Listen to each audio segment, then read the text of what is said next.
In this video, we're going to be talking about George Liele. George Liele is a fascinating figure, and in the whole of modern church history, he's one that stands out in some really significant ways as a pioneer on multiple fronts. And yet his whole story, his whole biography, as well as his ministry, I think really holds the potential to really inspire and encourage, I think to challenge us in some really significant ways. George Liele was born in 1750 as a slave.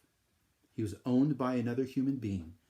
He's born in 1750 in Virginia, and it's there under the allowance of his master that he attends church with his master, who happened to be a Baptist deacon. And it's there in the church, attending week after week, that he hears the gospel, believes, and becomes a follower of Jesus Christ. And this really becomes a significant trajectory shift for George Liele. It becomes evident to his master, who's watching George Liele now having some ability to speak and to preach. And after a short time, it becomes really clear, both to his master and to others around, that he has really a gifting in public speech and thus to preach in this way, ultimately feeling this calling to preach.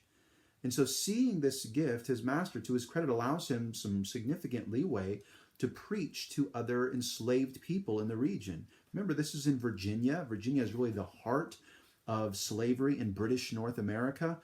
It really is the most populous of the southern colonies and has more slaves than any of the other colonies. And so it's really there in the heart of this. And eventually, as they move down to Georgia, that he has this great ability to preach. In fact, it's so recognized of his ability that the local Baptists give him a licensure to preach. In other words, they want to endorse and encourage this ministry that he's doing. And so ultimately he receives this from the Baptists, potentially, arguably, the first African American to receive this in British North America. And so it's interesting because early on in the colonial era, local masters would not have been so keen on having people come and preach to their slaves. And it didn't matter whether it was Baptist or Methodist or Anglican, really didn't matter. Presbyterian, there are some significant social reasons why they would not have wanted this.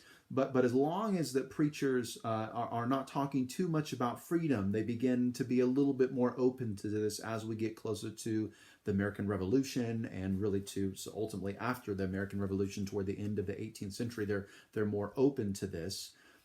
So long as they kept that freedom in the context of sort of spiritual soteriology, they were okay. And George Liele is ultimately given allowance by these local masters to preach, and he does so with great power, with great effect, and again, really being observed by many around him.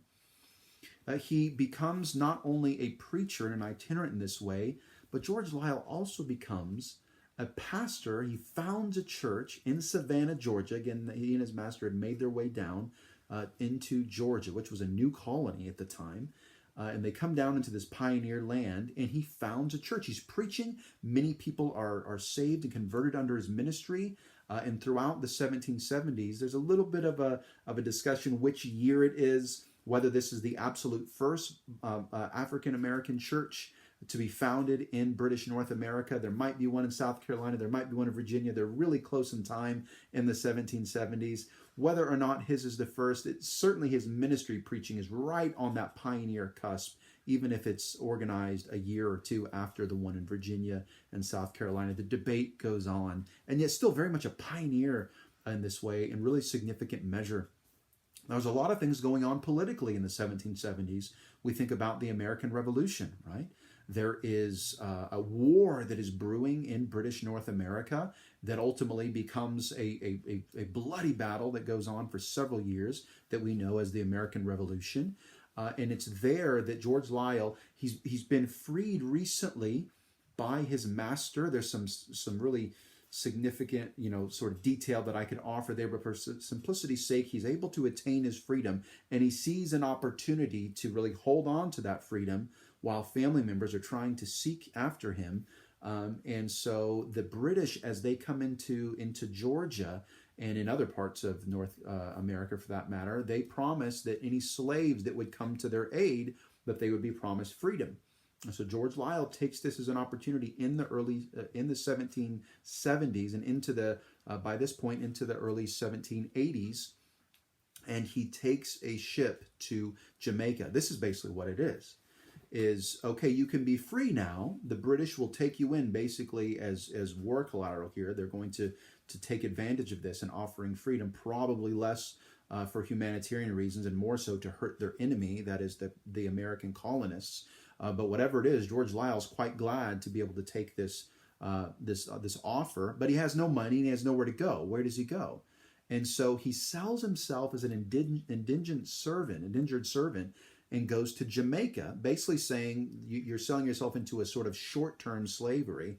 That then once you've worked off what you owe for the trip, in this sense, to Jamaica, he would be free. So he takes his family, and in 1783 he goes to Jamaica, and in relatively short order, ultimately is able to attain his liberty again, his freedom again. And so there they are. He's already been a pioneer preacher. He's already been a pioneer Baptist itinerant preacher. He's already been a pioneer church planter.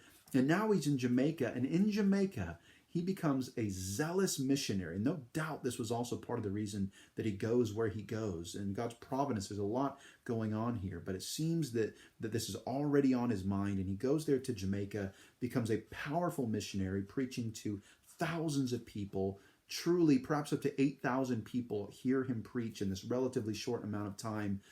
And it's there that he becomes a pioneer Baptist missionary. When we talk about the modern mission movement, people like William Carey and the ministry of Luther Rice and Andrew Fuller, the theologian behind this ministry, we talk about that as an absolutely significant moment.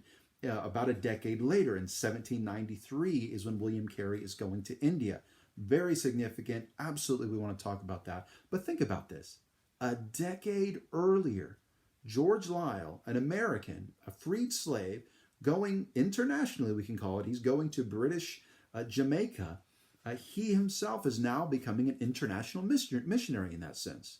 And so is preceding William Carey by a decade or something close to a decade. It's hard to know exactly how some of these years work out, but approximately a decade. So how fascinating is that?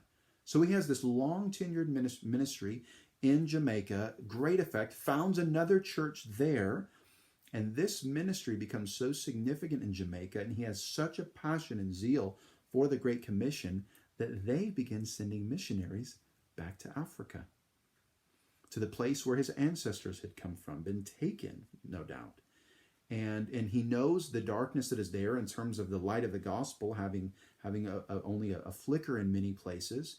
And so he begins sending large numbers of missionaries back to the continent of Africa to preach to his brethren in the flesh. And so it's an incredible story. Pioneer missionary, pioneer church planter, pioneer preacher. In many ways, George Liele is someone who has the potential to really inspire us, to encourage us, and I think sort of challenge us in our complacency sometimes toward this Great Commission to make disciples. I'm glad to introduce George Liele to you, and I pray that his story would be an encouragement to you.